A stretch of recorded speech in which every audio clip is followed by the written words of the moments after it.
दोस्तों, कैसे हैं आप सभी। तो आइए आज हम आगे बढ़ते हैं, यूनिट नंबर 10 के तहत अगला लेक्चर लेते हैं। तो जैसे कि आप देख सकते हैं दोस्तों, आज लिखा हुआ है टाइप्स ऑफ रिसर्च। ठीक है, तो दोस्तों आज हम रिसर्च की टाइप्स देखने वाले हैं।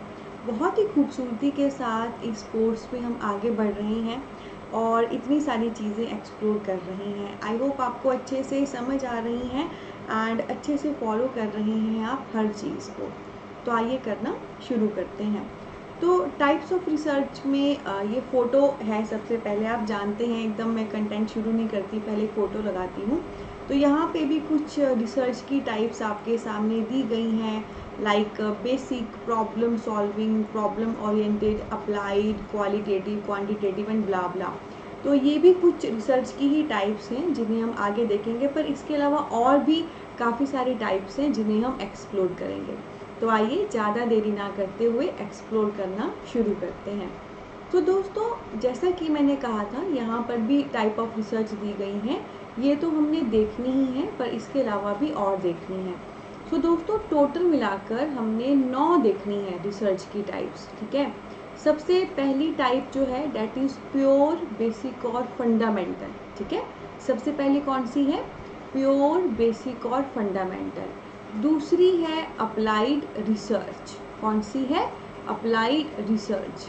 तीसरी है प्रॉब्लम ओरिएंटेड रिसर्च। कौन सी है? Problem oriented research. Fourth number पे है qualitative research. Qualitative research. Fifth number पे है quantitative research. Quantitative research. Sixth number पे है exploratory research. Exploratory research. Seventh number पे है डिस्क्रिप्टिव रिसर्च। Descriptive research. आठवें नंबर पे है एक्सप्लेनेटरी रिसर्च। Explanatory research. और नाइन्थ लास्ट पर नॉट द लीस्ट यहाँ पे है को रिलेशनल रिसर्च। कौन सी है? को रिलेशनल रिसर्च। तो आप सोच रहे होंगे ये मैंने हर टर्म को 2-2 बार क्यों बोला? क्योंकि दोस्तों ये एक साइंटिफिक प्रूवन टेक्निक है। जितनी बार किसी चीज़ को हम सुनते हैं, पढ़ते हैं, बोलते हैं, उतना हमारे दिमाग में वो बैठ जाता है। आप सबने देखा होगा ना, अगर कोई आज आपसे पूछे कि एप्पल की स्पेलिंग बताए, तो आप बोलेंगे पागल है क्या, एप्पल की स्पेलिंग पूछ रही है। क्यों? क्योंकि आपने इतनी बार उसे सुन रखा है, इतनी बार आप उसे बोलते हो कि you know that is something with me, that is something familiar with me. तो पूछने का या बताने का सवाल नहीं उठता। तो सेम चीज़ ना, जब आप ऐसी पढ़ाई करते हो, नई नई चीज़ें एक्सप्लोर करते हो, तो सेम चीज़ आप वहाँ भी अप्लाई कर सकते हो। जब कभी भी आप पढ़ रहे हो, डिफरेंट राइटर्स, टर्म या थ्योरीज आपके सामने आ रही हैं, तो उनको भी आप दिमाग में बिठा सकते हो। ठीक है, साथ साथ में आपको पूरा जो है दिमाग में बैठ जाता है। और आप जानते ही हैं ना, मेरा कोई भी लेक्चर होगा, मैं आपको क्लास में ही पढ़ाकर, कॉन्सेप्ट क्लियर कराकर, याद कराकर और रिवाइज करके जाऊंगी। तो जहाँ भी मुझे बीइंग अ टीचर नीड लगेगी कि इस चीज़ को मैं आपको कैसे पढ़ाऊँ, कैसे समझाऊँ, मैं आपको वैसे ही करवाती चलूँगी। और क्योंकि पहली बार इतनी सारी टर्म्स आई, राइट, इनको नो डाउट हम एक एक करके भी देखेंगे, पर शुरू में इसको कैसे करना है ताकि एक घबराहट ना हो और एक पॉजिटिविटी फील हो, तो उसके तहत मैंने आपको ये ऐसे करवाया। तो अब हम क्या करेंगे, 2-2 बार तो मैंने रिपीट की टिक टिक के। जब मैं बोल रही थी आपको दिख रही थी, मैंने बोला आपको सुनाई दिया। ठीक है, अब इसके अलावा हम एक और चीज़ करेंगे, बड़ी खुराफाती। पता है क्या करेंगे? इन सभी को मैं गुनगुनाऊंगी। ठीक है, इन सभी को मैं गुनगुनाऊंगी। तो आप भी जब इसको देख रहे हैं, तो आप भी साथ साथ में गुनगुनाइए। आप जब मैं बोलूँगी आप भी साथ साथ में गुनगुनाना। बहुत ज़्यादा ज़ोर से नहीं गुनगुनाना है, क्योंकि बहुत एनर्जी लग जाती है, थक जाते हैं। पर हाँ, इतना ज़रूर बोलिए कि आपको कानों को भी सुनाई दे और आपका मुंह भी बोल रहा है और आप तक देख भी रहे हो। जैसे 2 बार हमने बोला, उसी को हम थोड़ा ज़्यादा बार करेंगे ना, तो प्रॉपर हमारे माइंड में ये बैठ जाएगा, है ना। तो आइए करना शुरू करते हैं। चलिए शुरू करते हैं। जयकारा शेरा माता काली का लगाते हैं, इन्हें गुनगुनाते हैं, दिमाग में बिठाते हैं। करें शुरू।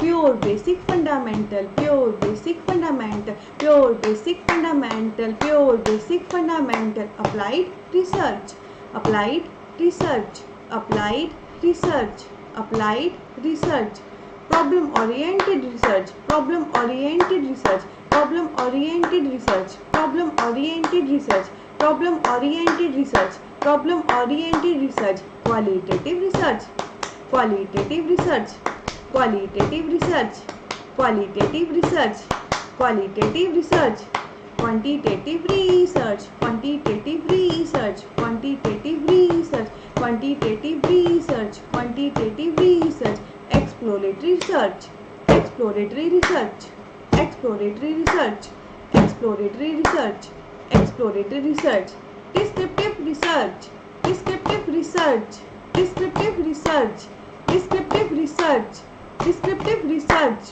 descriptive research, explanatory research, explanatory research, explanatory research, explanatory research, correlational research, correlational research, correlational research, correlational research, correlational research, correlational research। ठीक है। सो दोस्तों, मेरा एक टेक्निक है जो मैंने अभी आपको बताया कि जब कभी ज़्यादा चीज़ें आए, आपको लगे कि कैसे होगा, तो इस प्रकार से थोड़ा थोड़ा करके उन्हें गुनगुनाइए। जितना ज़्यादा आप सुनेंगे आपके दिमाग में बैठेगा, याद होगा। वो आपने देख भी लिया, क्योंकि प्रीति मंड्याल सिर्फ बोलती नहीं है करने को, प्रीति मंड्याल खुद करके भी दिखाती है, ताकि आपको पता लगे कि कैसे होगा।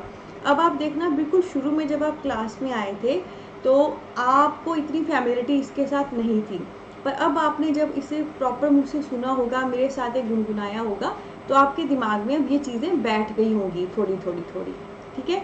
इसी के साथ दोस्तों एक और टिप मैं अभी की क्लास में आपको देना चाहती हूँ। जैसे अगर आपके सामने एक सिंगल स्टिक है ना, उसको आप आसानी से तोड़ लेते हो, है ना, और अगर एक बंच ऑफ स्टिक आ जाए, उसको आप आसानी से नहीं तोड़ पाते हो। मतलब कहने का मतलब क्या है कि अगर एक आसान सा टॉपिक है, छोटा सा है, आप कर लेते हो उसको, पर अगर कोई टॉपिक टफ आ जाता है, लेंथी आ जाता है, जिसके बड़े सारे पार्ट्स हैं, तो आपको टफ लगता है। तो बस ध्यान रखना, जब कभी भी आप पढ़ोगे, कुछ आपको इजी लगेगा, कुछ डिफ़िकल्ट लगेगा, पर इम्पॉसिबल कुछ नहीं होगा। मतलब कुछ आपको आसान लगेगा, कुछ आपको टफ लगेगा, पर नामुमकिन कुछ नहीं होगा।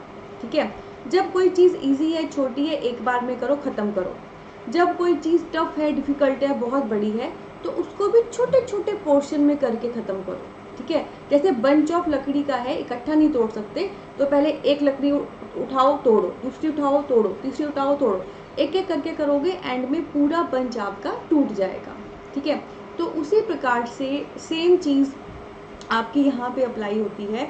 जब कभी बहुत सारे राइटर्स, टर्म्स, कॉन्सेप्ट, सब कॉन्सेप्ट, ऐसे टाइप्स आ रही हैं, नहीं माइंड में बैठ रही हैं, तो उनको एक एक करके करो।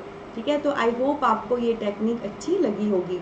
तो दोस्तों, अभी के लेक्चर में मैंने आपको ये इंट्रो दे दी है, और आने वाले लेक्चर में बारी बारी से ये सारी टाइप्स हम जो हैं लेना भी शुरू कर देंगे।